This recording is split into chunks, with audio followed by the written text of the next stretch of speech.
day, everyone, and welcome in this section of the Digital Week's conference, Logistics of the Future, called the Human Freight Management in the Digital Era. My name is Alessandro Galati. I'm an Italian freight forwarder, and I hope in this short video I will be able to explain you how the digitalization of the supply chain still requires a human touch. Let's see. So before starting talking digitalization in the supply chain, let's talk digital in general. Because digital nowadays is everywhere. We're having Airbnb, we're having Google, smartphones are in our hands pretty much all day long. We're having Facebook and so on. Most of these applications you're seeing are having success because we use all of them every day. YouTube is no longer only for watching videos, but also for learning. Facebook, you open it every day. Android, Apple. Digital is really everywhere nowadays. So what is the key of the success of this digital application? Well, it's simple because these applications have been watching the humans through digital. So we can resume this by saying that these applications have been successful because they were looking at humans by digital lens and they were looking at digital by human lens, creating needs that were not in the common life of every day by combining the human experience with the digital experience. How did they combine this? Because digital experience is brief, while human experience is long-lasting. Well, they did it pretty easy because they just made our life easier. So, does anyone knows the meaning of motley? Well, if you were asking this question 20 years ago, maybe you would have gone picking up your dictionary. Now you just check on Google. What if you forget to send that offer to your customer and it was already off? Back then you were missing a sale. Right now you're having smartphones, so you can still send your email from your home or later on at night. And what about missing the last bus for the night? Back then you would leave a class earlier to not miss the last bus, and nowadays you're having Uber, so you no longer need to miss a part of your class. And for example, in my case, if we ran out of sauce, we would take pasta, so broccoli. Instead, right now you have Deliveroo. So digital is really everywhere, and it helps us in our life as well as in our business. So as we said, we are digital at home and we want to be digital at work too. So people want to be digital pretty much everywhere, especially at work because they want to do the things fast and easy. And how does that affect logistics process? Well, the creation of the new needs we were talking before have created new needs in customers and users of logistics industry. So cargo on time is no longer enough. Users want to know where is the cargo now, right now. Price fast is no longer enough. We want to know how much is the cost right now, immediately. And scheduling the deliveries is no longer enough. We want to know who's delivering what, when, and where. So we're facing a wave of over-controlling all the logistics process. But how is the logistics industry responding to these new needs from our customers? So let's see some of the digital innovation that have been open up in logistics industry. For example, the online tracking and the automated notifications, such as email, messages, push notifications. Online tracking is basically the fact that you can go online looking for your container, your AWB number, and see where it is and where it's located. And automatic notification, it's messages or email informing you when your cargo is delivered. To give an example, Amazon is having automated notifications. If you're having their apps installed in your smartphone, you can have an instant notification on when your package has been delivered or when it's due to depart, and so on. We want to know how much is the cost now. So the logistics industry have been implemented this system of live quotation online and the system of chatbots, which is basically an application that helps you whenever you access a website to talk with a robot with some preset answers to what is your inquiry. And Amazon has this, platforms such as Apple has this in their customer service, and that are in live quotation online. It's about you register yourself in the website, and then you get your quotation from point A to point B. We want to know who's delivering what and when. There are tracking platforms that can help you in management of the tracking access in your warehouse, and we're also having warehouse management tools, which are tools that applications that let you schedule the delivery based on what are the market needs. So for instance, if you need the purple t-shirt for Monday the 1st, you can schedule the purple t-shirt to be delivered on Monday the 1st, and if you're needing the yellow t-shirts on Wednesday the 3rd, you can have this scheduled to be delivered on Tuesday the 2nd, so you will never run out of items. So these are the main point of the logistics adaptation to the digitalization process. What is the problem now? So customers want their freight being handled with visibility, simplicity, and stability. So that would be easy now, but logistics in fact handles their freight in different ways. Logistics handles their freight in an invisible way, a complicated way, and an unstable way. So what happens is that those two industries are not really getting along right now, digitalization and logistics. So let's talk about what the customer would like to have, like the visibility of the freight. So customers want to know when their goods are picked up, when these are arriving, and where are all along the way. It is normal, and it is relevant for a freight forwarder, for any freight logistics company, to satisfy these needs. But let's see the factors for every single steps required from customers. For example, point 1, when their goods are picked up.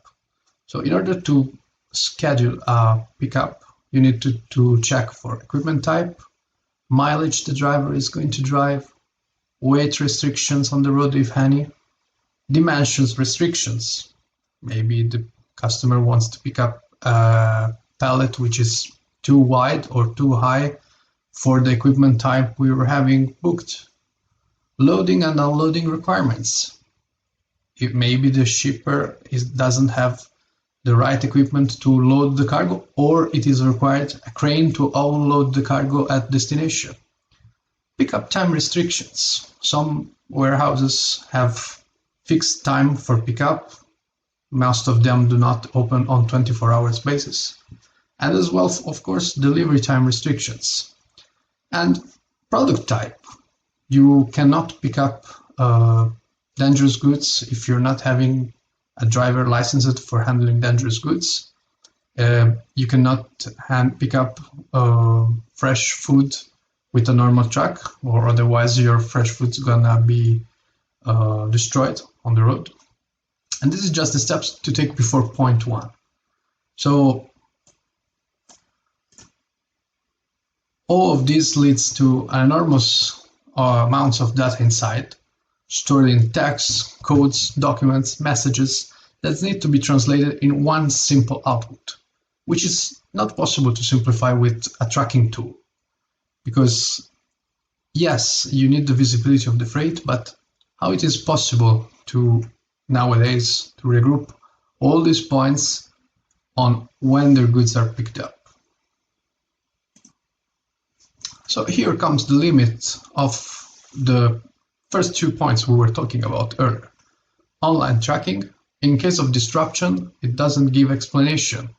Delay due to bad weather, or congestion in connecting ports or airports, or any of the points we were talking about before.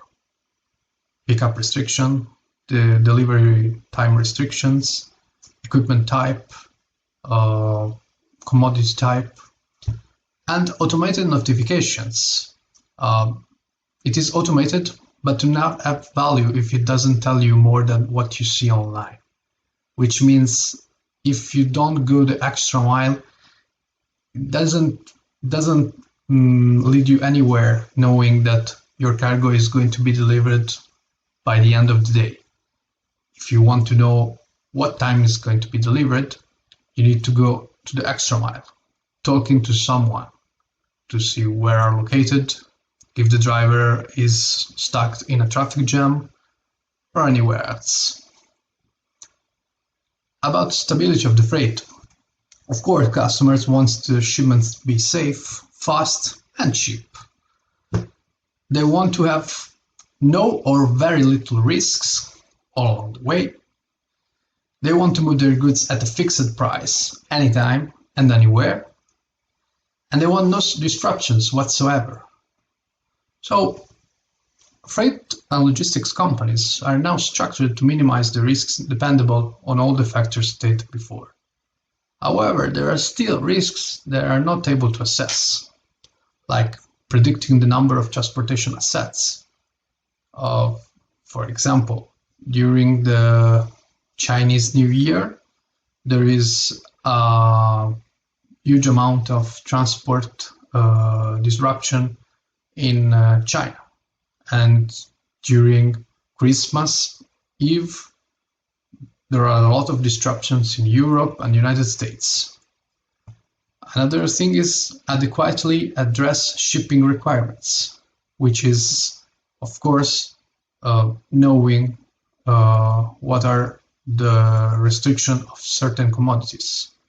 To give you an example, Qatar doesn't allow to import foodstuff in consolidated cargo with other kind of goods who are not foodstuff.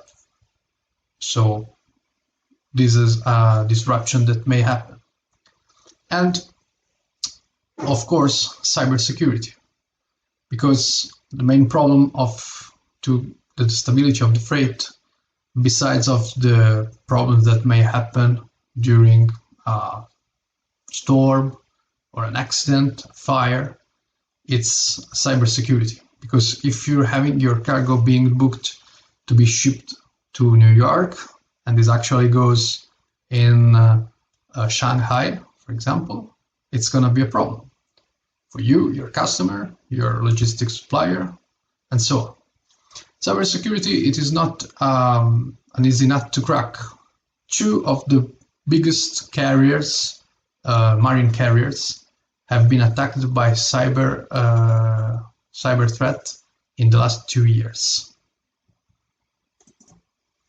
So the struggle now is to deliver a satisfactory post-digital experience to companies and customers. So, as we said before, live quotation online is good, but it works only for standard cargo, not for special requests, takes only point A to point B without taking account of the needs of the customer. For instance, if a customer wants direct service only because their consignee do not want to risk to have their cargo being delayed in some transshipment ports or airports,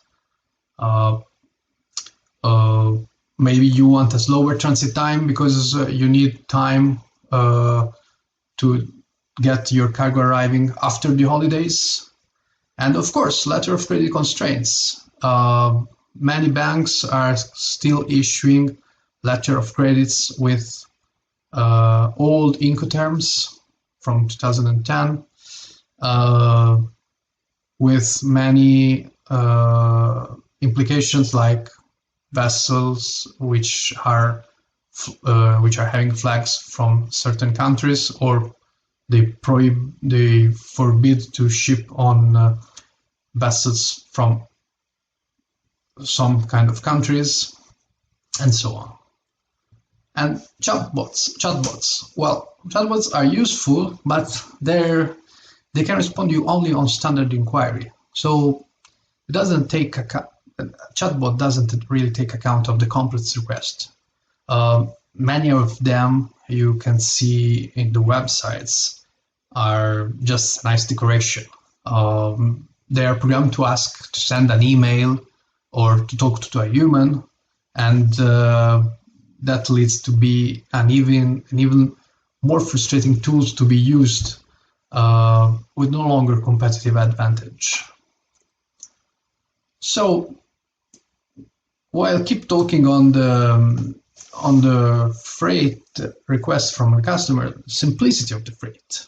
Customers want their shipment moving in and out smoothly with no complications, which is pretty much impossible. The dream shipment of a customer will be pick up on day A, arrival on day B, and delivery day on day C. Or maybe pick up on day A, arrival on day A, and delivery on day A. Well, freight logistics companies are required to work in a very volatile environment, subject to weather, accidents, political decisions, labor disputes, natural disasters. So when one of these factors arises and the person has not taken plain sight of all the previous factors we were talking earlier, there's a lot of stuff to catch up before even thinking how to solve the problem. So that's, again, the multiple occurrences require a huge amount of data insights stored in text, codes, documents, messages that needs to be translated in one single action, which won't be enough to solve the issue. Because if you're having a customer asking to pick up on day A, arrival on day B, and delivery on day C. So you pick up on day A, but day B, there is a snowstorm, like it is nowadays in Amsterdam or Paris. And so the operation of the airports are being stopped. And you postpone the delivery of one day. Then there is an accident going on in the airport. So you cannot pick up your cargo on day B. And then you have gone on day C already for the snowstorm, and you're going day D. And suddenly day D, when you're able to go pick up your cargo, a strike coming on in the airport, and you cannot pick up your cargo either. So finally you're having your cargo being delivered on day E. And all of these factors are being disruptive into what is a digital logistics connection. About the tracking platform, well, it's okay for last minute or ready cargo inquiries, but not helpful to forecast or set a login to be done in 15 days from today, which means most of the tracking platform nowadays that offers you the possibility to get a track for your cargo are based on a spot basis. which means if they're having, let's say, 1 or 2 meters left in their truck, they can give you a good price, but it's like last minute trouble. You need to find the right foot for the right shoe to get a real benefit from it. And about the warehouse management tools, it's okay for internal scheme of the companies, but many of these still not communicate with external infrastructure, like traffic regulations, port operations, airport operations, weather, strikes, things we were talking before. If we are scheduling delivery, pick up on day A, delivery on arrival on day B, and delivery on day C, and your warehouse management tools schematically says that you're having purple shirts on day C, but then one of the factors stated before arrives, weather problems, strikes, you won't get your cargo being delivered on scheme C, on day C. So you will have to review your scheme or having your warehouse management tools to communicate with external factors, which is not happening yet. So why digital has not yet breached into the logistics process? Well, the key for any digital success, as we were saying at the very beginning, is plug the digital technologies with the human experience of all of us, whether it is personal experience or work experience. So let's see the case study of Facebook targeting ads and posts. So what passionate you in your Facebook profile becomes a marketing segmentation for the industry, and you will be more subject to see ads, posts, and themes about what you like and what you're more in to spend your money for. For instance, if you're interested in a soccer game and you press like to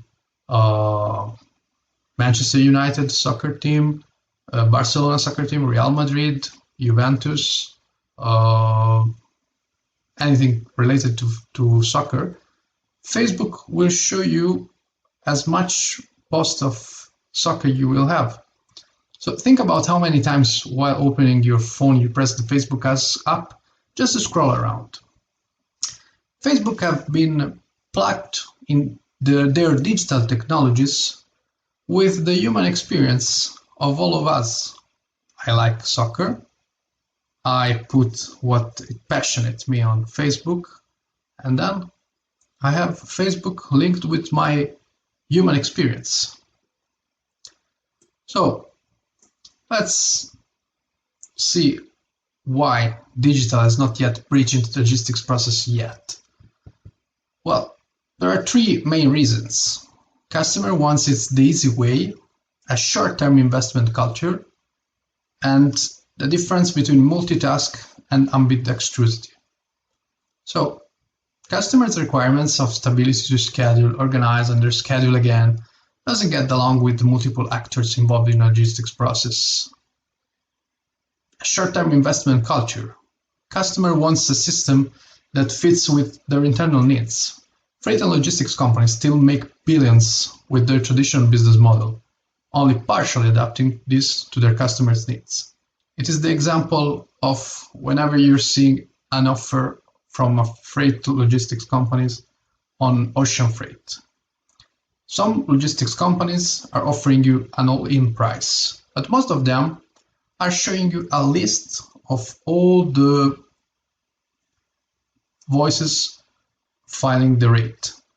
Ocean freight, bunkering, fuel surcharge, emergency surcharge, war and risk, pirate surcharge. So this is their business model, and it would be easier for the customer knowing what is the final cost in the end. I don't need to know what constitutes the price. But why they do that? Because they want to keep this under their own model. And finally, the difference between multitask and ambidextrous.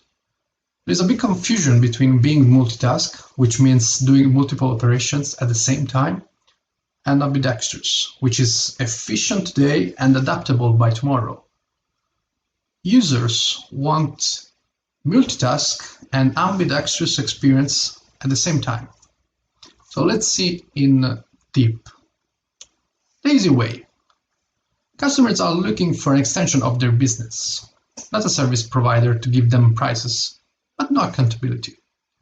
The moment something goes wrong with the shipment, technology goes out the window and people revert to speaking directly to a human. How many times when you are having a problem, you just keep checking on computer what's wrong? If you're giving your services to someone else, you pick your phone and you call them. So there are still many problems that can only be solved by a human mind. Supply chains are so specific to each company's product range, operating footprint, that cannot really rely totally on digitalization. The easy way means that you can find an easy way to do a thing, but not an easy way to solve a problem. Let's go back to the problem of the snowstorm. If you expect your cargo being delivered on day C, which is it being picked up on day A, arrival on day B, and delivery on day C, and there is a snowstorm, but your digital system doesn't communicate with the external factor, and on day C you're not having your cargo in the warehouse, you pick up your phone and you call your logistics supplier and say, where is my cargo? So let's move on. A short investment culture. Well, new digital technologies must integrate with people, processes, and management infrastructure. Companies are not willing to redesign it, but are more likely to find someone adapting to them. This is the struggle of many logistics companies. Even if you're having your own way of working, you still need to adapt your way of working to what is the requirements of your customer. If your customer calls you asking where is your cargo, where is their cargo, they're not, the 90% of the cases, giving you your references, but they're giving you their own references. If I have some cargo being shipped into Cairo, I will call a logistic company and asking, where is my cargo going to Cairo, invoice number 203? So logistic companies need to go and looking for it. Companies preferring having someone already fit to render the service they want, fast and reliable, instead of finding a way internally to adapt to the ongoing changes in the industries they need to work with. Either it is technology, logistics, and taxes, anything. Think about technology. Companies are not looking for a system or a technological problem to solve their own problems. They have their own way of working, and they want something that fits their way of working. Why that? Because time is money. So nobody wants to lose time in adapting into a new system, because it's a short-term investment culture. Unless you're thinking about longer, but it's harder and harder day by day because of, especially during this pandemic, which had led every one of us living on a day-by-day basis. Time is money, and companies do not want to adapt. They want someone else being adaptable to their needs. And finally, multitask versus ambidextrosity. So today's supply chains must be cross-functional, but are struggling with the same problems they faced for decades: poor visibility, uncertainty, and slow decision-making. Poor visibility because many times you do not have the problem in your hands until the problem is being related to you. If a container doesn't go on board, you will know after the vessel has sailed. So you have no way to put the container on board because the vessel is already far away. And this comes with uncertainty. because even if you're doing anything you're able to do to put this container on board, you will be facing some problems someday. And of course, a slow decision making, because if there is any kind of problem, you cannot decide yourself for your customer or for your supplier. You need to talk with someone which needs to take the decision, and the decision may take longer. So many companies are confusing multitasking, which again is meaning doing multiple tasks at the same time, with ambidexterity, which is being efficient today, but adaptable tomorrow. Logistics department in companies is usually handled by 1 or 2 persons who are expected to do multiple tasks, multitasking of course, today. However, they are not formed or informed on how to adapt in any case of disruption happening tomorrow. Let's take, for example, Diego Armando Maradona in the picture here. Imagine if Maradona was being asked to play midfielder, goalkeeper, and defender, other than attacker. He would not have scored as many goals he did score in all his life. So Maradona was not being asked to be a multitasking player. He was asked to be an ambidextrous player, because either if he was shooting with the left foot or the right foot, he was shooting for a goal, but nobody would ask him to play goalkeeper. So let's move forward. Let's talk about the freight forwarder, which is a digital human in the supply chain. For years, the supply chain relied on freight forwarders acting as middlemen to understand the necessity of the customers and how to satisfy those along with all the actors of logistics, whether the shippers and consignees only keep in touch each other. Freight forwarders are dealing with multiple actors in the logistics process on behalf of shippers or consignees. So, just to give you an example, freight forwarders are being in touch with ports, airports, carriers, customs, trackers, road authority, weather authority, insurance, and warehouses. So all these players dealing with one person only, which needs to report to its customer, either it is a shipper or consignee. So freight forwarders are the most relatable player in the supply chain industry to step into the digitalization of this industry. So let's talk about how the digitalization can be effective in the logistics company. Let's start by the regional logistics digitalization. Many aspects of freight and logistics can be digitized on a regional basis. For instance, port authorities and customs authorities are easy to be connected with trackers to facilitate access and operations. So in this case, freight forwarders can communicate with ports and airports, customs, trackers, road authority, and weather forecasts, so that, for example, when the ports of Rotterdam is being closed down due to heavy wind, the customs authorities is being advised, the trackers are being advised, the road authority gives an alert to everyone, and this comes from the weather authority. And all of that is linked to the freight forwarders, who knows in advance what will be the disruption on the regional basis. Because this is an information which could be needed from a freight forwarder from Rotterdam, from the Netherlands, maybe from Belgium, but of course, if the port of Rotterdam is closed down, it can rarely affect a freight forwarder from Shanghai. At least it is not affecting directly him, because he doesn't have to relate with the tracker on the direct basis. So let's move forward. A niche digitalization.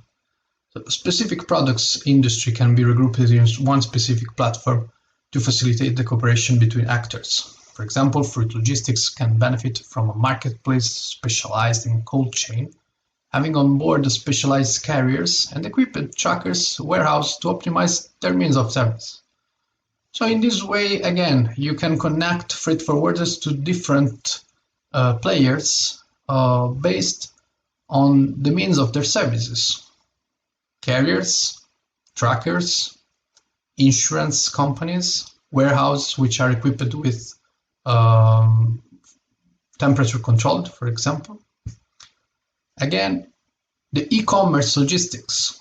The e-commerce logistics is the most relatable to the digitalization of the industry. With the latest COVID-19 pandemic, more and more people have gone online for shopping. So digitize the possibility of delivery from platform to customer would be beneficial for all parties involved. For example, Alibaba joined forces with the International Port Community System Association to pursue the blockchain bill of lading to track their shipments. So again, freight forwarders can connect with carriers, truckers, and warehouse to deal with the e-commerce logistics. So, going digital, it is an opportunity or a risk? Well, the first risk is associated with the visibility of the freight. Either it is favorable to users having an efficient visibility of their goods location, digital security is still victim of cybercrime. And even though blockchain is constantly growing, data breach can lead to commercial problems inside the companies, creating damage to the customer's database, as well as product licenses and copyrights. Let's take the example of a company that has some patent for some products that they are the only one who sells all over the world, and suddenly someone else find a way to breach into their data and gets the secret recipe. It will be a huge problem for them. Again, a second risk is associated with the simplicity, what the customers are looking for. Why? Because cutting down over and over the competence from the logistics industry, which is something that has been built over the centuries, because you never learn, you never born or learned. It's what we say in Italian. Non si nasce imparati. We learn all along the way. So this cutting down of competence, which make the logistics simpler day by day, may lead to an overcrowd of logistics players, which are mainly price-oriented and less quality-oriented.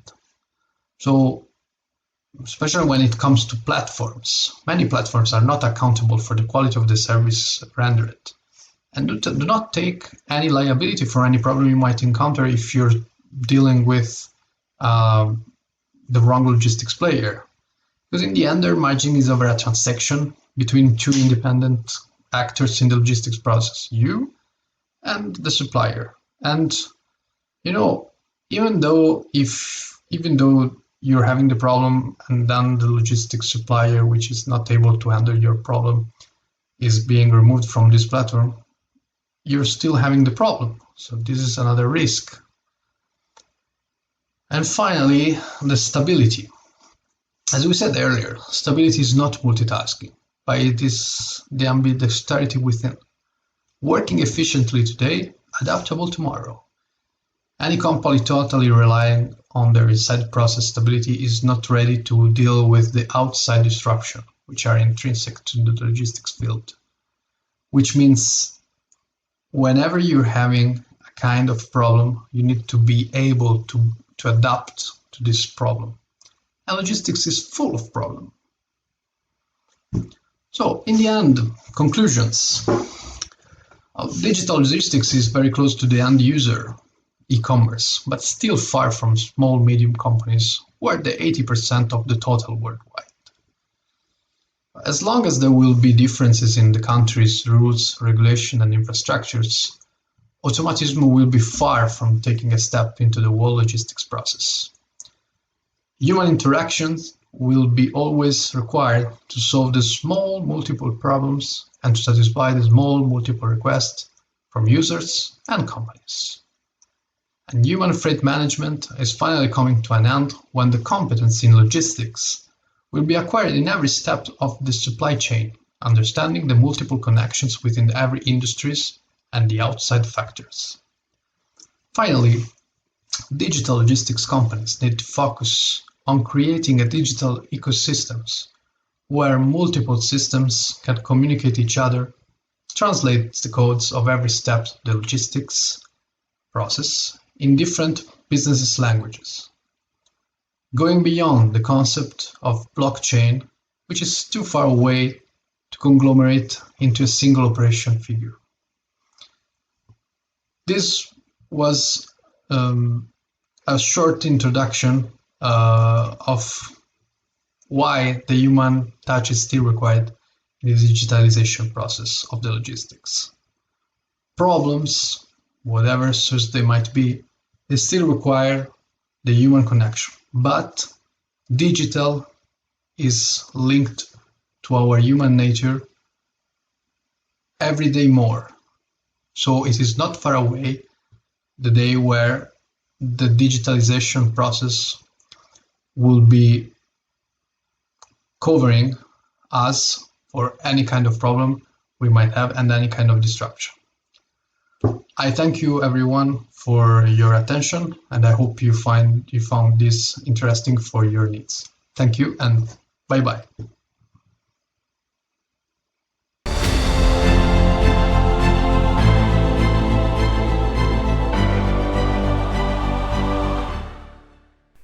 Hi everyone and welcome to World Digital Week at Africa. In the beginning, let me introduce myself to you. My name is Shadi Al-Jaki. I am a mechanical engineer with 15 years of experience in heavy industry field, with extensive experience in planning, procurement and inventory management, and well knowledge in logistics. I'm a credential holder of CISCM Certified International Supply Chain Manager from Task Organization at 2019, and also CPIM Certified in Production and Inventory Management from AUC at Cairo at 2013. And I'm currently a Supply Chain Director at Arabian Steel Industries. Before I start, I would like to share this small quote by Richard Branson.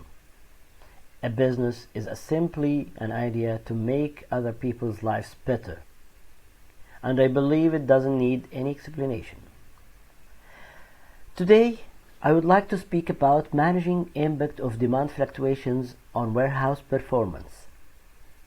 And in order to understand how to manage this fluctuation of demand, we should understand, firstly, the demand management. What is the demand? I think all of us had deal with small babies. Sometimes they are crying because they are hungry, or maybe they want to sleep, or maybe there is something else hurting them. A lot of reason to let them cry. By the end, they are showing a demand, whatever this demand is. This is the natural definition. To understand the technical definition shown in the slide, we should know the 5 determinants of demand. The first one is the price of the goods or service itself, and this is the most important point. Second one is the price of the product, related products, whether they are substitutes or complementary, like when we are purchasing a mobile. We are searching in the same time to buy its accessories like covers, screens, or any other items. The coming 3 determinants are driven by circumstances. The first one is the consumer incomes, means how much money they have to spend. The second one is the buyer's tastes or preferences in what they want to purchase, like if they prefer electric vehicles to save on gasoline.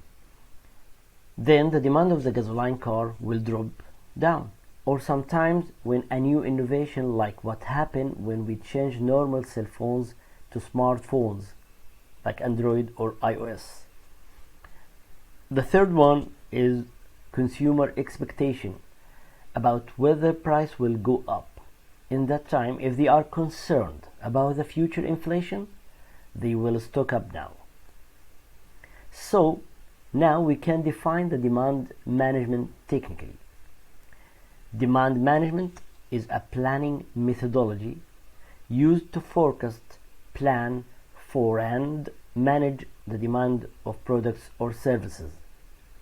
And this can be macro level in economics, like when governments may influence interest rates in order to regulate financial demand, or can be micro level within individual organizations, like what's done by cellular service provider who may offer a free minutes at night or weekends in order to reduce the demand during rush hours. And all these points lead to show the demand management objectives. What is the demand management objectives? The demand management objectives are, firstly, consumers. Since any organization are aiming to maximize the profits, so it will never be achieved without reach the point of customer satisfaction, and this can be done through well analyzing the customer needs, tastes, and so on. Point 2, identifying partners. In order to perform the functions needed in the demand chain, like if we are going to outsource logistics or manufacture or any other things. The third point, moving the functions that needed to be done on the channel member that can perform the most effectively and efficiently way. The fourth one, sharing information with other supply chain members about consumers and customers. And always remember that sharing information is a hidden key for success to any organization. The last point is developing and executing the best logistics, transportation, and distribution methods to deliver products and services to customer in the desired format. This desired format is having 7 rights, which is right product with the right quantity, with the right quality, with the right document, in the right time, to the right place, at minimal cost. And now, after we defined and explained the demand, we should go to the second management in order to understand how to manage the impact of demand fluctuation on warehouse performance. What is the warehouse management? The warehouse is the building that's used to store and distribute raw materials, spare parts, semi-finished products, and finished products. And this is done through 5 warehouse functions. What is these 5 warehouse functions? They are, first one, receiving items after quality inspection.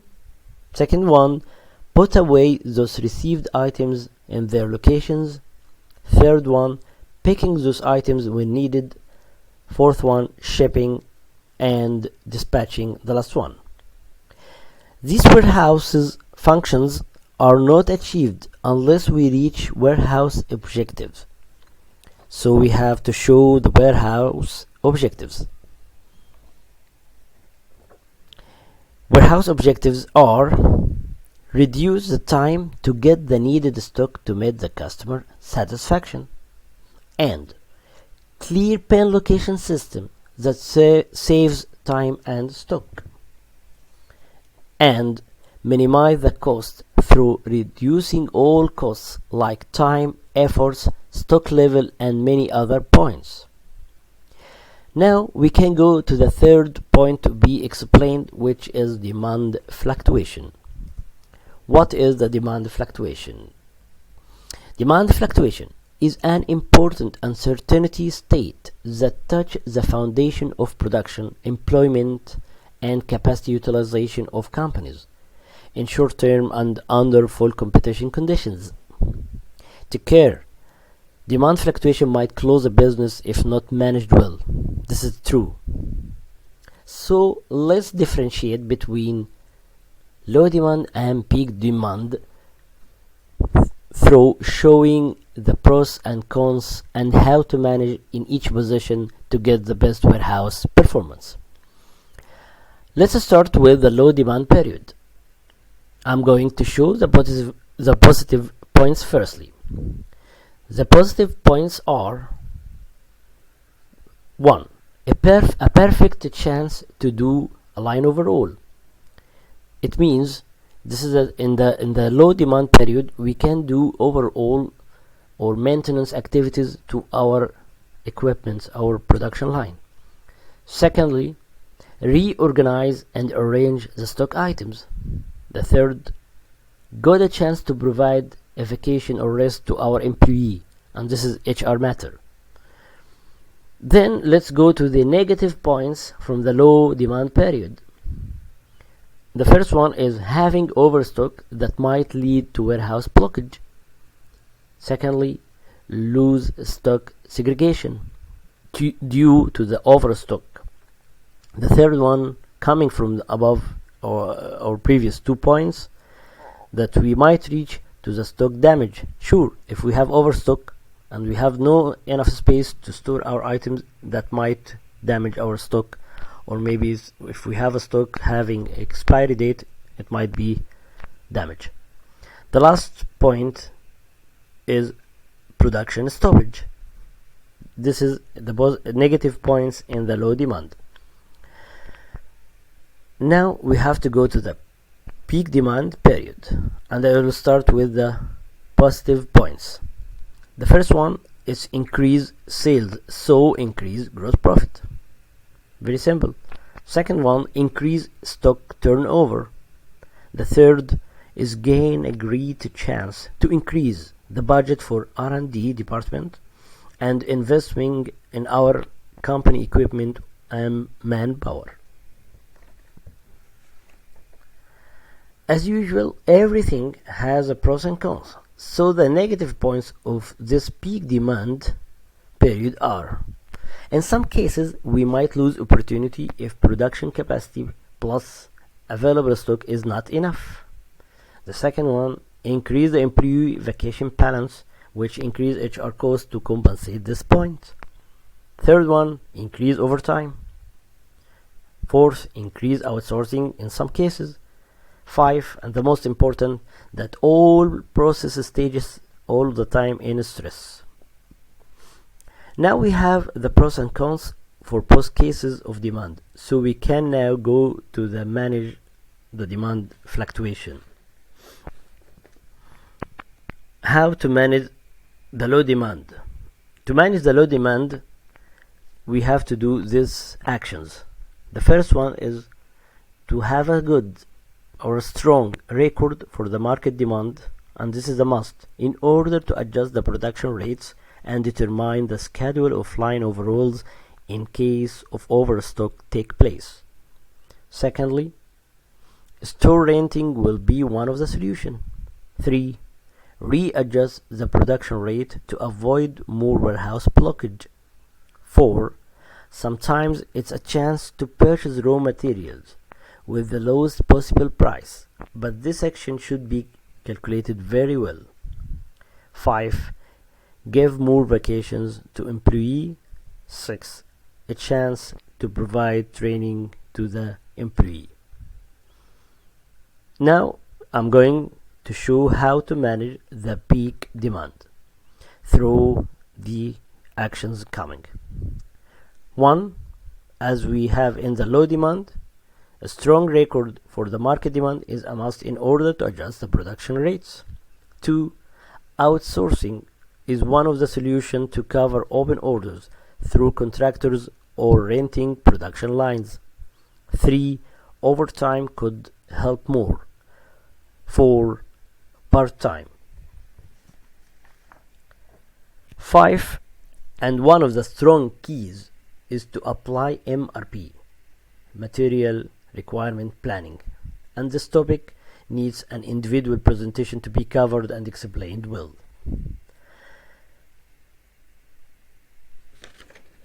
Now, everyone should understand that any organization is targeting from the demand fluctuation is to maximize the gross profit during peak demand and generate revenues to cover costs during low demand. After applying these actions, we can perform best performance for the warehouse and honestly for the whole organization. Now let's see a case study that transfer all the previous slides to an actual action.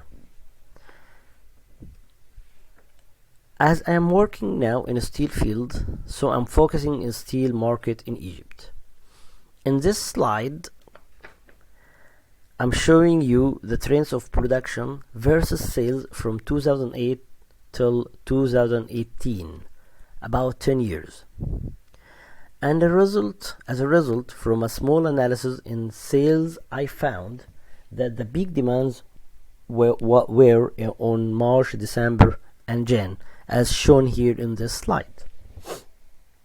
And that was what I was mentioning, to get market demand record in order to perform a strong forecast, then a strong production and purchasing activity plan, then increase warehouse performance. So now let's go deeply in the case study for one of the steel industries.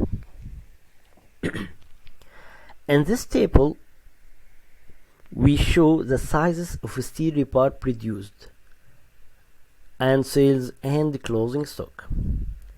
As it is clear here, the starting stock for all sizes at January 2020 was about 18.5 kilotons, and the starting stock for all sizes at February 2020 was 17.6 kilotons, and the starting stock at March 2020 was 9.6 kilotons. I think you noticed that the stock is reducing every month. So how it was managed, let's see in the next slide. This plant capacity is about 250 kilotons per year, with average 20.8 kilotons per month and average 685 tons per day. It showed the low demand case, and yes, COVID-19 has a strong impact on the market demand in this period. Again, as we showed before, on Jan 2020, the started stock was 18.5 kilotons, so the action was taken in reducing the production by about 9% from December 2019, and also the purchasing of the raw materials and refractories was reduced by 2 million Egyptian pounds from December 2019. As on December 2019, the amount paid to purchase these items was about 22.6 million Egyptian pounds, and on January 2020 was reduced to be 20 million Egyptian pounds. The same actions were done on February and March 2020. These actions saved the company from the total shutdown due to finished product stock blockage. Also, many maintenance activities were applied. By the end, warehouse team could be able to perform the warehouse functions correctly. Then we get the best performance for the warehouse team. Gentlemen, let's summarize the previous slides. To perform a perfect managing during the demand fluctuation, you have to do the following. As shown in this slide: input, analysis, action, then get results. First thing is input. We have to know the market demand, the product mix, and the selling price. Then we have to apply analysis on the demand, the raw materials prices in order to control the cost of the finished product. And the third thing is to complete the cost analysis in order to not exceed the ceiling price. The third step is to have an action on A. Procurement by arranging the priorities, and inventory management by control all warehouse functions to keep performance in the required level. C. To take an action on production and maintenance by adjusting the production rates and apply the maintenance activities. After these three steps from input and analysis and the action, we got the result on firstly increase in the total net profit, to fulfill all expenses and commitments. Third thing, increase the budget for R&D and investments to keep continue on company growth. After all these things, do we miss something? Yes. To apply all what we had discussed smoothly, we need the following. 1. SOPs, the standard operation procedures. 2. ERP system, enterprise resource planning, like SAP, Oracle, Maximo, and any other ERPs. These systems which apply the SOPs and the coming points.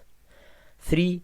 Milestone check, that must be done by the board with the directors to make sure that the strategic plan and company vision are met.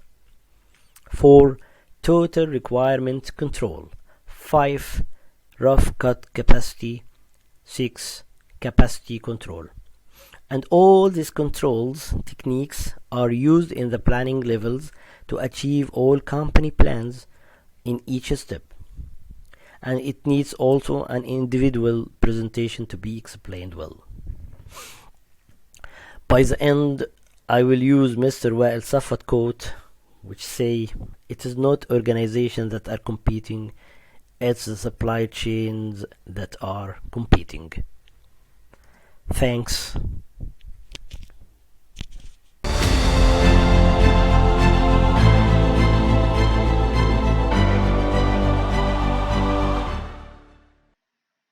Hello! Has any of you ever wondered what our lives will be like in 2050 or say in 2100? I'm asking because in 2020, during just 7 months, we've used all the resources the Earth renews in a year with a population of 7 billion people, which means that currently we consume 1.7 times its resources. But when the global population grows to 9.7 billion in 2050 and 11 billion in 2100, with current production and consumption patterns, we will need like 3 or more times the Earth's resources. Is it even possible? My name is Nikita Ivanenko, and today we are going to talk about the path to sustainable consumption and production patterns, so that planet and people are in complete harmony. What is actually sustainable consumption and production patterns? It's all about doing more and better with less. As you might have already noticed, we are currently consuming more resources than ever, and this consumption trend is growing at an exponential pace. Therefore, the successful transition to sustainable consumption and production patterns will mean tremendous improvements in resource efficiency, consideration of the entire life cycle of economic activities, and active engagement in environmental agreements by as many parties globally as possible. And how do you think? Who this transition must be started with first? Is it the government, society, separate individuals? From my point of view, the very first party we should start this transition from is manufacturing business. And guess why?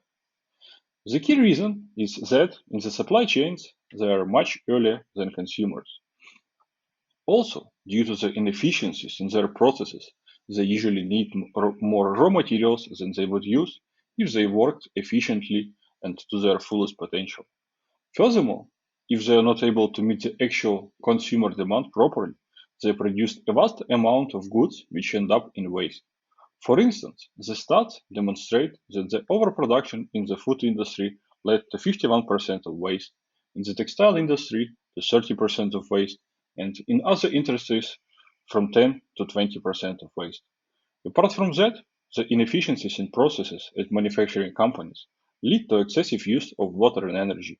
And if we all keep using the water in the same way as we do now, especially for industrial purposes, by 2040 there won't be enough water available to meet global demand for both drinking and products manufacturing. So, how do you think? Why do these inefficiencies in their business processes as well as their inability to meet actual customer demand at manufacturing companies still occur? And is there the solution that will dramatically change the way how things are being produced so that the consumer always gets what he needs in the right quantities at the right time and manufacturers work 100% efficiently in a wasteless environment? Huh, does it sound like a future we'll all strive to achieve? I think the answer is obvious, because having that implemented, we will be way closer to sustainable consumption and production patterns, right? And back to the previous question, the answer is even more obvious. There is no solution available yet, otherwise, the issues we've just discussed would have already been resolved, and we would enjoy a much more sustainable lifestyles than they are today. Let's assume there is already the desired solution. What is it like and how is it different from existing solutions? Why do they fail to deliver the expected results towards more sustainable production? And why this solution will bring us to a more sustainable future that we all deserve? First, the vast majority of manufacturing companies have pushed their systems for their supply chains.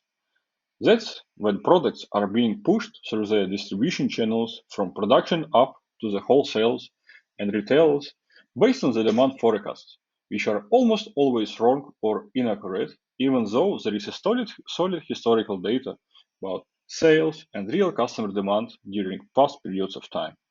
Of course, there are products that must be pushed to the customers, like brand new tech products, brand new car models, new products for housekeeping, etc.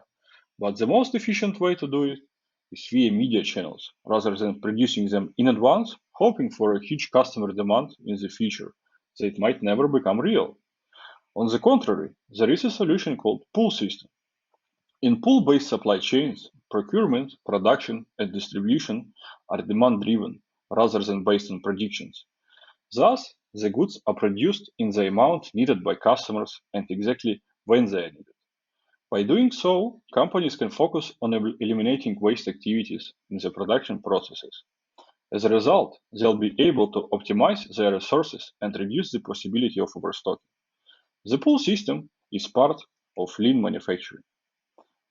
As a systemic way to increase efficiency and better please customers, lean manufacturing principles run counter to traditional mass production practices. Yet, they allow manufacturing businesses to consistently increase quality while decreasing costs.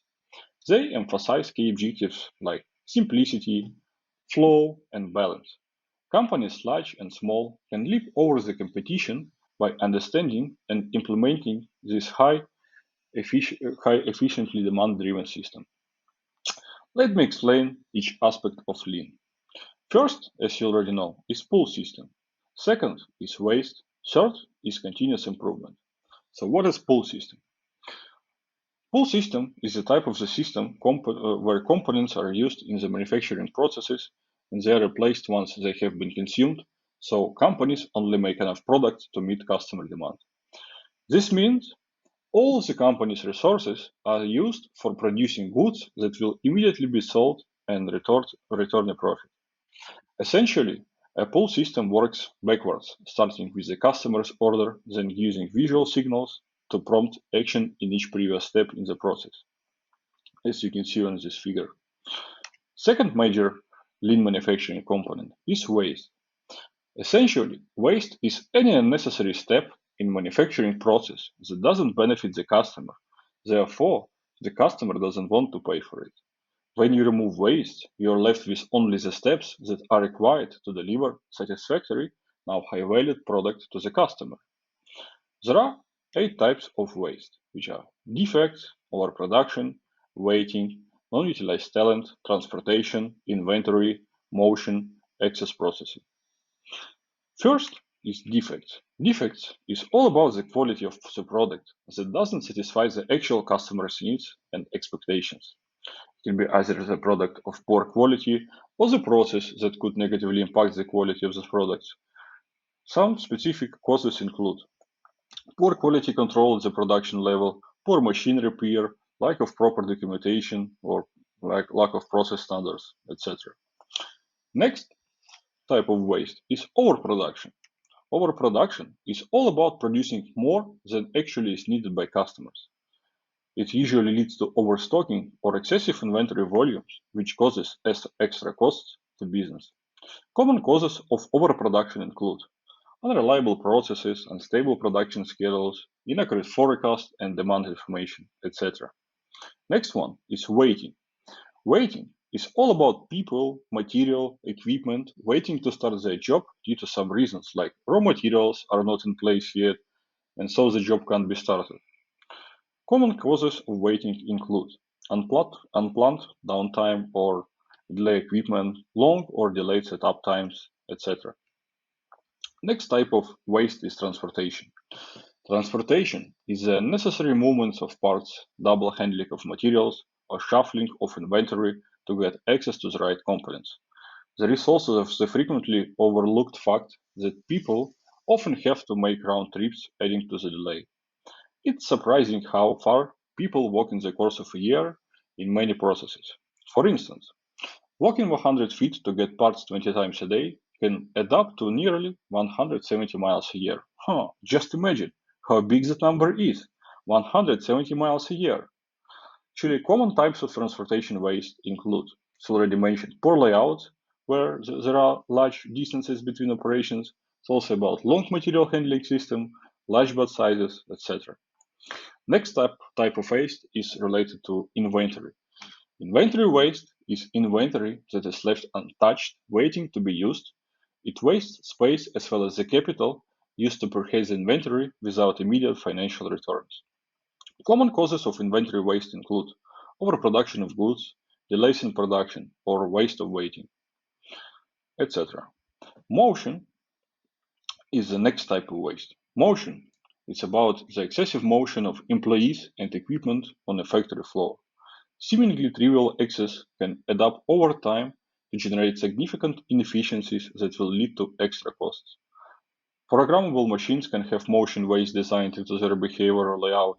Pair of robotic arm swings in a longer arc than necessary, or an automated conveyor system could be designed to make shorter runs between processing equipment. Human motion waste can be created when a worker has to sort through a stack of molds to find the right one, or has to bend over repeatedly to adjust a control that's out of reach. Actually, common ways of motion include some examples like poor workstation layout, poor production planning, poor processing, etc.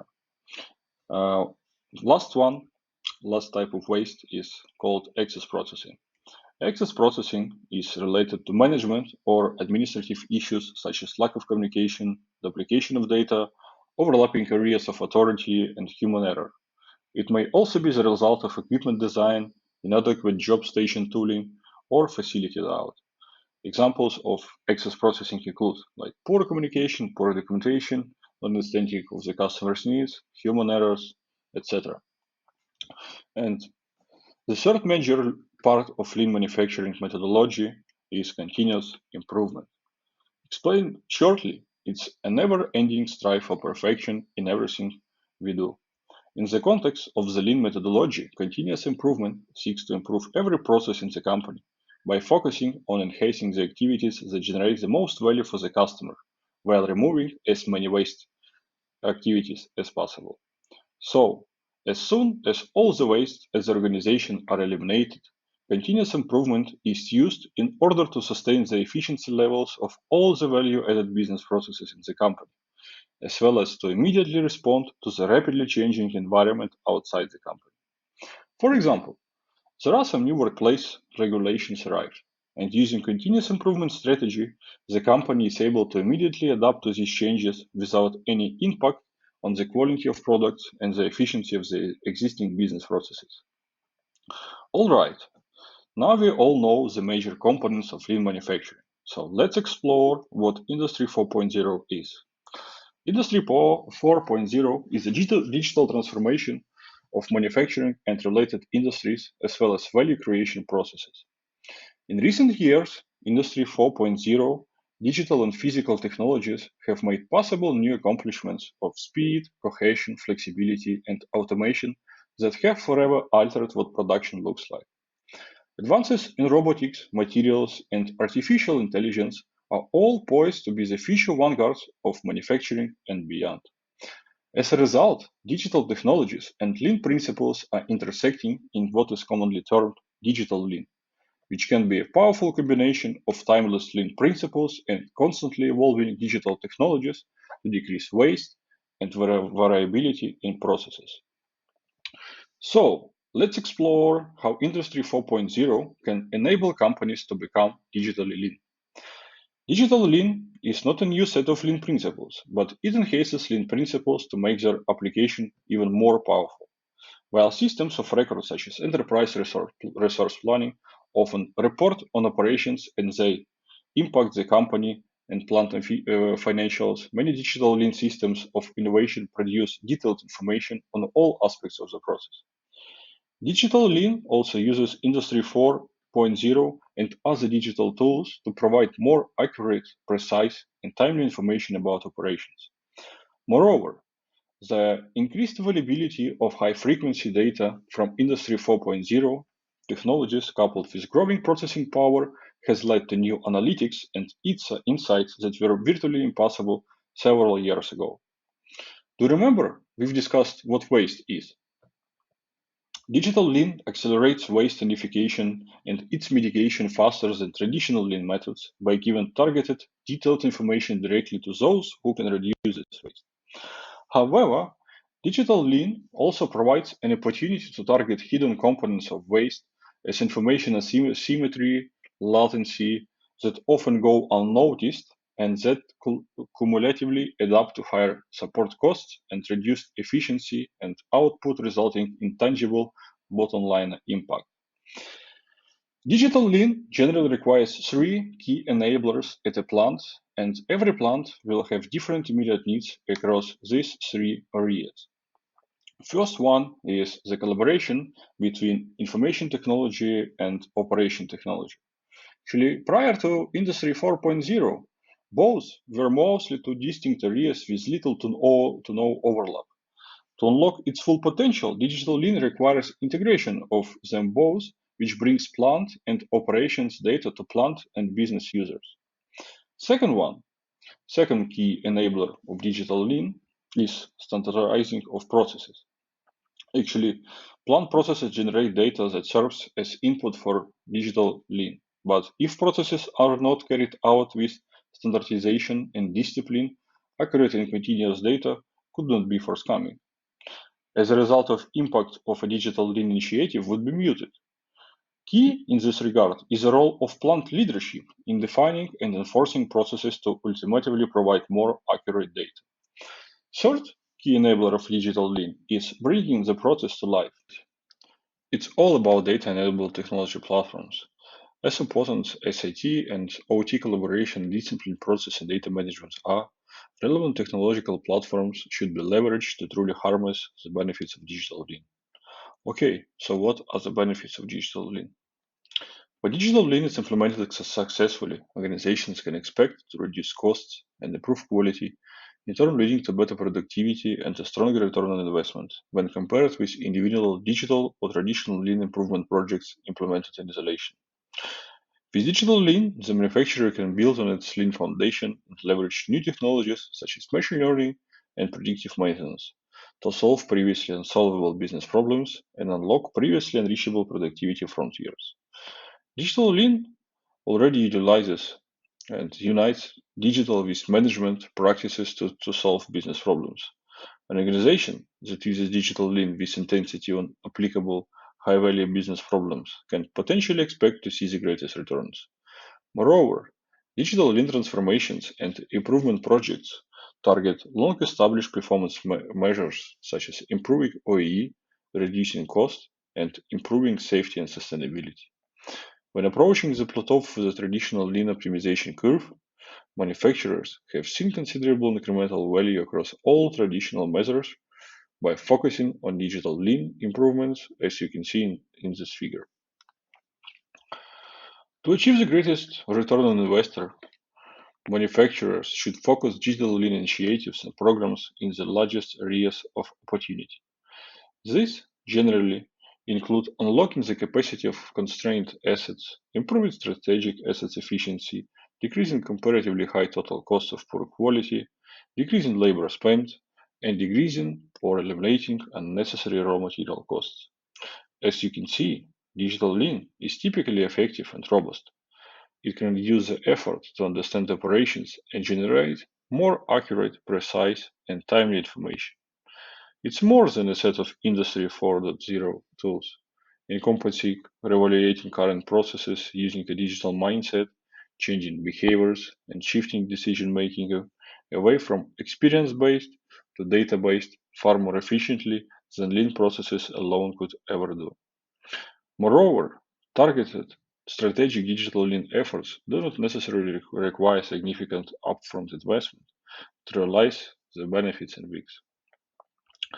But how one should start the digital lean transformation journey? There are a lot of lean consultants available on the horizon, however, they are usually costly and not all organizations can afford them. But besides them, lean consultants themselves are not equipped with the software tools needed to control the digital lean transformation journey. So in addition to the lean consultants, companies must purchase some software tools that might also be costly because currently the biggest tools for manufacturing require some extra manpower in the roles of consultants and engineers that will guide the companies on how to use them, as well as customize the tools based on their needs, drive migrations or integrations, etc. For instance, did you know that 98.6% of US manufacturing companies are small businesses, and 75.3% of them have even fewer than 20 employees? Therefore, if we all strive to achieve sustainable consumption and production patterns in the nearest future, the solution that will help manufacturing companies with their lean transformation journeys must be created. It must play a role of a regular lean consultant, but obviously cost way less, and it must consist of the tools and techniques digital lean can offer so that even small and medium-sized manufacturers can start their digital lean transformation journeys. From my point of view, what the solution is used by thousands of manufacturing companies globally, the world's transition to more sustainable consumption and production patterns will be significantly accelerated. If you agree, with me and want to discuss this topic or the solution itself, feel free to reach out to me via either direct email or LinkedIn. Here you can see my email. Okay, thank you very much for your attention. Feel free to reach out to me.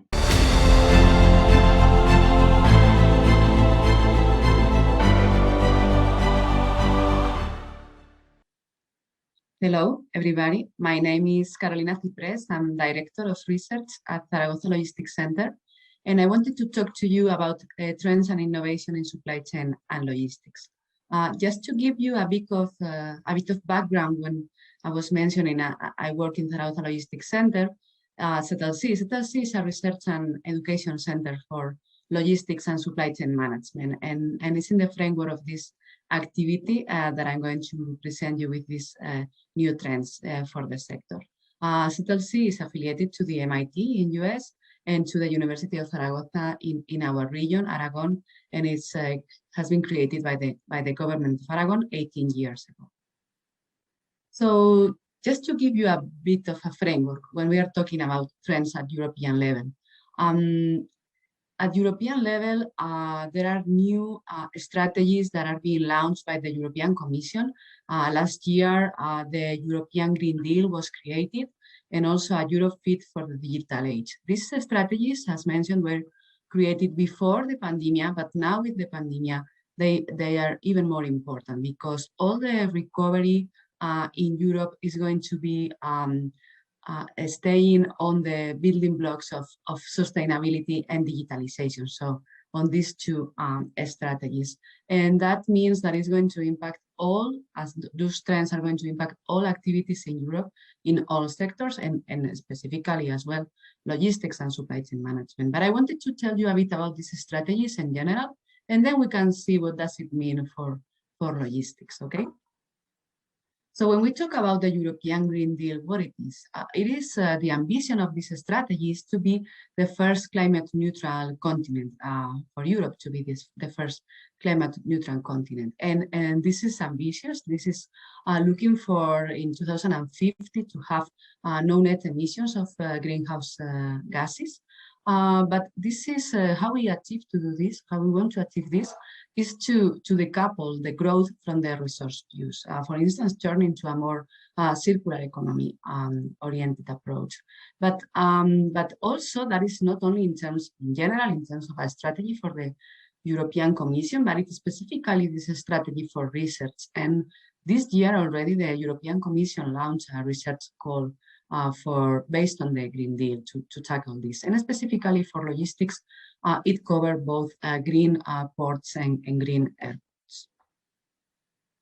When we're talking about the other strategy, the Europe Fit for the Digital Age, this is to empower people with a new generation of technologies. So this is on the one hand to have a new economy for the future based on digitalization, but that fosters new companies, startups, and small businesses to appear and to grow.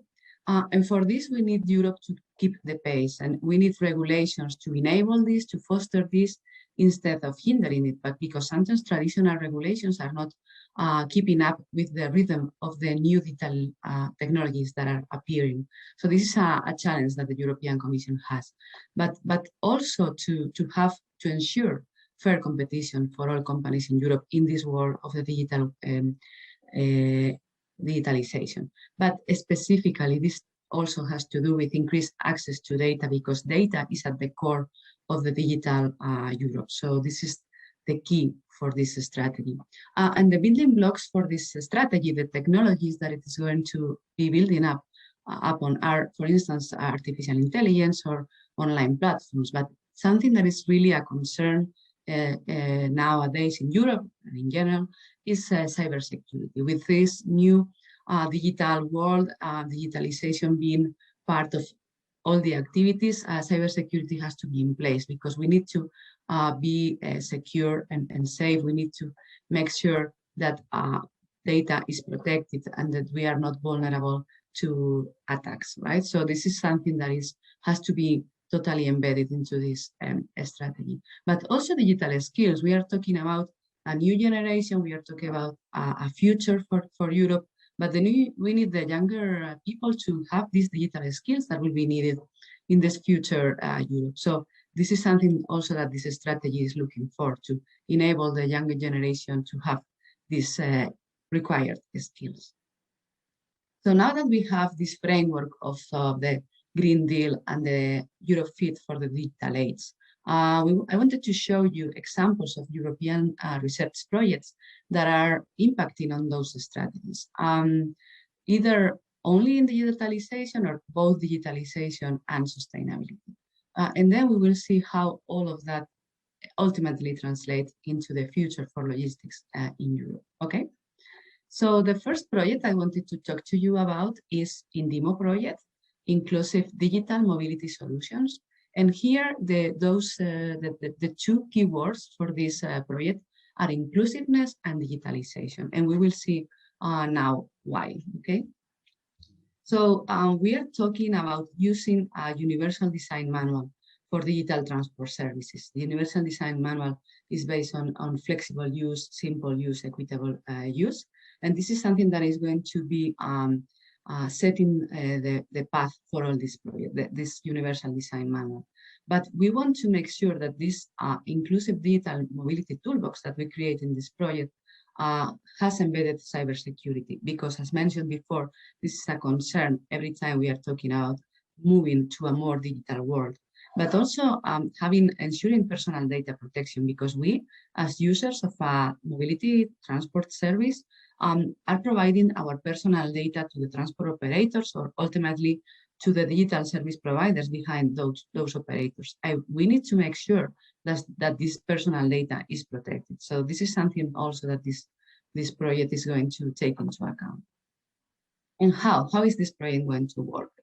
already started 1 year ago. And the first step was to identify the needs from the users. So this is really something interesting in this project, that everything is going to be co-created with all the stakeholders that need to be involved in the toolbox. Okay, so we are going to identify the needs, then co-design the tools, co-implement those tools, and for that we have 5 pilots where we are going to implement those tools, and eventually with the learnings in these pilots we will do evaluation, and with this feedback we get from the pilot we will redesign the toolbox, and eventually we can transfer that to other aspects, other cities, other areas. Okay, so the pilots here are a tool to enable us to create this digital toolbox and not the ultimate goal. Okay? And here you can see the principles of universal design, but also the main target groups, stakeholders that are going to be participating in this project. So we have policymakers. Why? Because they are the ones regulating how the services, digital transport services are going to be accessed, and setting the regulations behind and the policies behind. So they have to be involved here. Also the developers, the technology providers, because they are the ones that are designing these digital tools. The operators, the transport operators, because they are providing the service, the transport service that is using the technology created by the developers, but they have to be totally aligned as well. And eventually the citizens. And when we talk about the citizens here, it's also including users that may be, for instance, users from the company perspective, because they can also be participating in this. So in general, users of this toolbox. Okay. Why I was mentioning inclusiveness is a key word in this project, because so far I was talking more about digitalization, because we are looking for everything to be accessible for this. We are saying that the transport solutions of the future are going to be digital, and we are assuming this is giving accessibility because everybody has a smartphone, everybody has internet connection, everybody has digital skills. That is not the truth. There are people left behind if we move to a digital world and we do not take into account all the potential users, all the potential target groups, right? And these accessibility problems that already exist at physical level and are being tackled, if we don't do the same, if we don't tackle them, the digital breach is going to be even bigger, because we are assuming digital skills. Everybody has digital skills, but elderly people may not have these digital skills, and low-income residents may not have a smartphone, and people living in rural areas may not have a good internet connection. So let's plan for all these target users to be involved and to design our services also for them, right? So what we are doing with these 5 pilots that I already mentioned before is to tackle different groups of these vulnerable people and target the services to them. For instance, in Emilia-Romagna, the service here is a parcel locker. That's a service that already exists in other areas, but we are deploying that in a rural area, and that is new for that specific area. They were not used to this service. And rural residents and elderly people from this area are the target groups for this pilot. In Antwerp, it's a new service. We have a traffic light that takes longer whenever a camera detects that a blind person is going to cross the street. So this is a new service being deployed in Antwerp. In Galilee, this group is, this pilot is targeting Arab women in rural areas because there is no available public transport service there. So they need to use ride-sharing platform services, and we need to make sure that it's secure for them, right? So this is the key for this pilot. Then in Madrid, we have a food delivery platform, and it's based on the riders approach. So what is new here? What is the novelty here is that the target group for this pilot is elderly people. We were used that this food delivery was usually requested by younger generation, but we are targeting now elderly people. And this is something that we realized in the lockdown in Madrid, that and I assume it happened everywhere, that elderly people were isolated, were at home, they couldn't be with their relatives, and maybe they would have benefit from having access to these food delivery platforms and being served food at home. But the system is not targeting them, and they don't have the digital skills. So this is something that showed us the real potential for this. And then in Berlin, we are piloting a ride-sharing, crowd-sharing services. So as mentioned, these pilots are just the tool. They are not the ultimate goal. The pilots are helping us to assess the needs of the users in different contexts. And this is really providing very good information because it's giving the technology providers and also the transport operators information from the direct source, information from the vulnerable users and of what works, what doesn't work. And they can really adapt their service to the target groups. So together, they are going to co-design this toolkit after all this out from the pilots. And this is also giving the transferability potential, because once we assess what works and what doesn't work for different groups, that can be applied to those groups in any other area. So that was more to do with only digitalization, with this social impact that I mentioned. But now we are going to look at a project that is taking into account also sustainability apart from digitalization. And it's called LEAD, Low Emission Adaptive Last Mile Logistics, Supporting On-Demand Economy Through Digital Twins. And the keywords here are on-demand economy and digital twins. Why I'm saying digital twin is a keyword here. It is the first time that digital twins are being used for urban logistics. Digital twins have been used for mimicking or simulating environments in different sectors, different areas, but for urban logistics, it is the first time they are being used. So why was this project funded? Because there was a rise on demand logistics, and this is something that we've been seeing in general through the last year, the rise of e-commerce and how we as customers are demanding more and more these services. And we cannot be utopic and think we can decrease e-commerce. This is something that is happening, is going to happen even more. So what we need to do is adapt and have cities ready for this.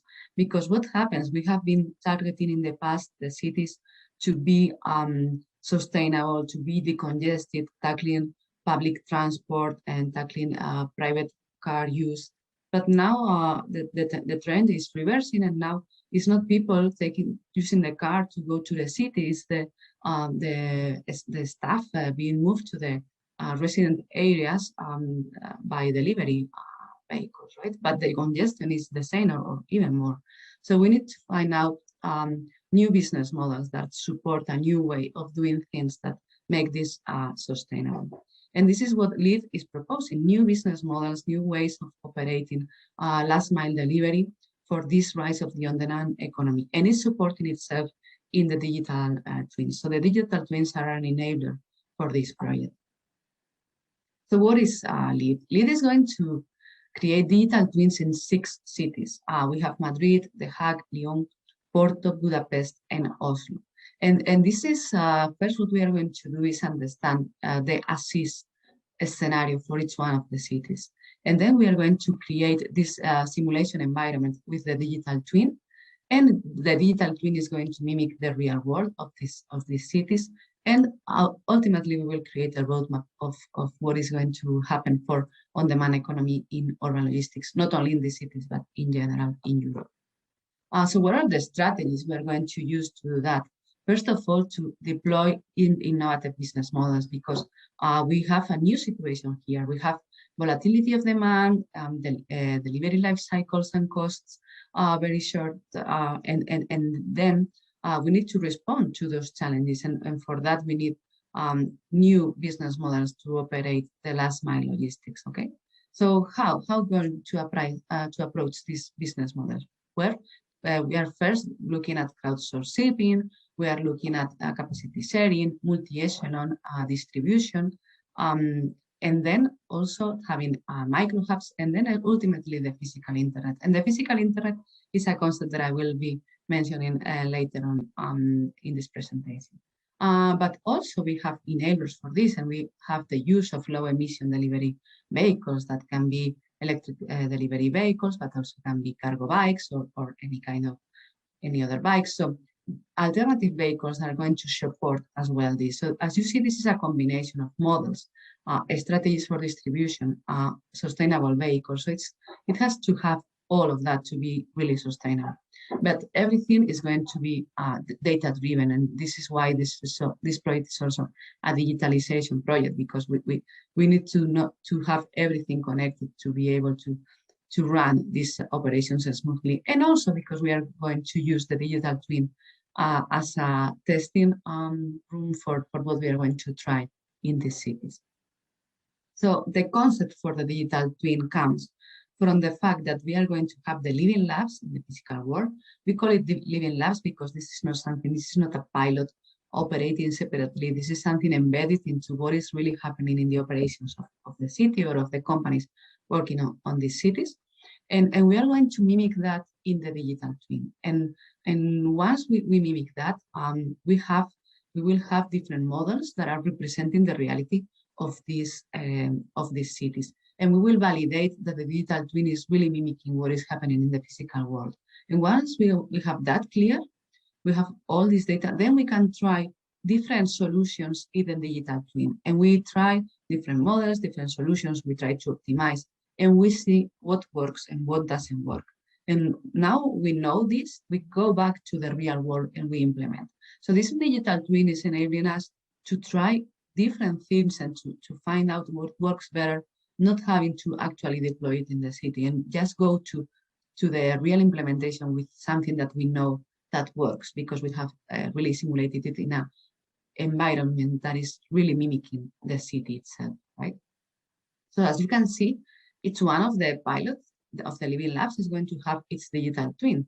And for each one of the cities, we will have different business models and different strategies, different models for distribution that respond to the needs of that specific living lab. So there is going to be a library with all the models, and the different scenarios that the cities are going to try are going to be a combination of those models. And some model may be found in different cities, but in combination with other models. So that is what makes each of them unique, and the transferability potential out of this, because we are really looking at many different options, and we are learning a lot of conclusions that we can then transfer to many other cities. Okay.